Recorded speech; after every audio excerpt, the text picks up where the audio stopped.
কিছু লোক আছে না, নিজের নাক কেটে অপরের যাত্রা ভঙ্গ করে। তো বিএনপির হলো এই অবস্থা, নিজের ক্ষতি করে হলো বাংলাদেশের জনগণের ক্ষতি করতে আসছে তারা। তো বিএনপির অবস্থা কি হবে এটা তো বলছি, যে হ্যাঁ ভোটের মধ্য দিয়ে জন্ম আর না ভোটের মধ্য দিয়ে তাদের মৃত্যু। তাদের মৃত্যু ঘন্টা অলরেডি বেজে গিয়েছে বাংলাদেশে। কিন্তু তাদের সামনে একটা সুযোগ আছে, এই যে কয়েকদিনের মধ্যেই, এই মাসে নাকি সামনের মাসে তারেক রহমান বাংলাদেশে আসবেন, এরকমই আমরা শুনতে পাচ্ছি। তারেক রহমান আসবেন, বেশ ভালো কথা।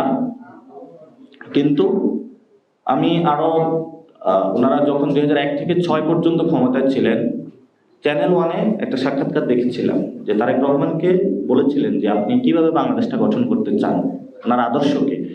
উনি ওনার আদর্শ বলেছিলেন মাহাতির মোহাম্মদ, এবং বলেছিলেন আমি ইকোনমিক ডেভেলপমেন্টের জায়গায় কাজ করতে চাই। এটা অন রেকর্ডে উনি বলেছিলেন। এই ইন্টারভিউটা এখনো ইউটিউবে পাবেন আপনারা।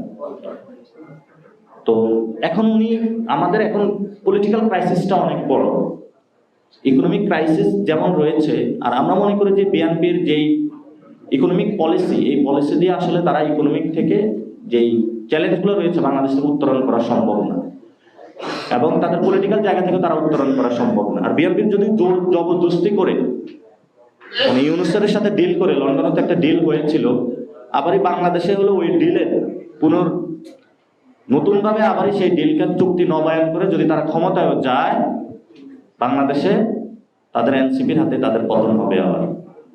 সো এটা খুবই দুঃখজনক, একটি দলের হাতে বা একই জনগণের শেখ হাসিনার পতন হয়েছে, আওয়ামী লীগের, বিএনপিরও পতন হবে। কিন্তু তখন একটি সুযোগ থাকে যে জামায়াত ইসলামী ক্ষমতা নিবে কিনা, এটা বড় একটা কনসার্নের বিষয় বাংলাদেশে। তো আমরা সেখানে বলি বাংলাদেশের সংখ্যাগরিষ্ঠ যে 90% মুসলমান আছে, আমরা তাদের কাছে ক্ষমতাটা দিতে চাই।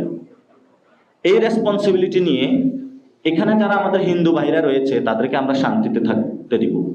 দেশের নাম্বার 1 ট্রেডিং অ্যাপ নিফটি ফার্স্টে পাচ্ছেন ট্রেডিং এর সব সুবিধা, dual exchange access, company analysis, portfolio তৈরি করা সহ আরও অনেক ইউনিক ফিচারের সাথে ট্রেড করতে ডাউনলোড করুন এক্ষুনি।